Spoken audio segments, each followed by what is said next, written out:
এবারের প্রশ্নটা খুব গুরুত্বপূর্ণ। অর্থাৎ আয়ুর্বেদিক এবং ইউনানি মেডিসিনে ভেজাল থাকে, এতে স্টেরয়েড থাকে, কেমিক্যাল থাকে, এগুলোতে পারদ বা ধাতু টাতু থাকে। তো এই কথাটা শুনলেই খুবই রাগ লাগে। আরে আশ্চর্য, আপনি কি মূর্খ নাকি?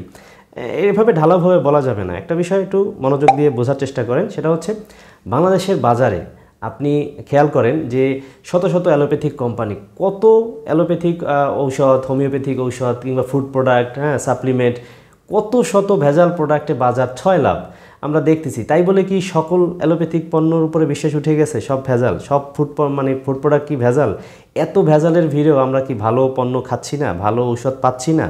তো ঢালাওভাবে তো সব ভেজাল না। একইভাবে ন্যাচারাল মেডিসিনেরও কেউ যদি লাইসেন্স নিয়ে ভেজাল ঔষধ তৈরি করে, তো সেক্ষেত্রে সেটা দেখার অথরিটি আছে। আপনি জানলে অবশ্যই সেটা কমপ্লেন করবেন, জানাবেন।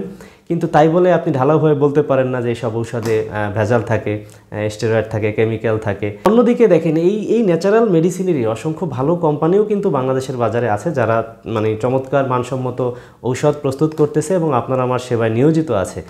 কিন্তু বিষয়টা হচ্ছে যে আমাদের এই বিষয়টা এই কোম্পানিগুলো বা এই মেডিসিনটা আলোচনায় কম থাকে, বা প্রচার এবং প্রসারের অভাবে ভেজালটা নিয়ে বেশি আলোচনা হয়, ভালোটা নিয়ে আলোচনা কম হয়। এবং কিছু কিছু মেডিসিন হচ্ছে ধাতু বা খনিজ থাকে, পারদ থাকতে পারে, হ্যাঁ এটা সত্য। কিন্তু সেগুলো এমনভাবে পিউরিফাই করে বানানো হয় যে পারদও সেটা তখন সেবন করা সম্ভব হয়।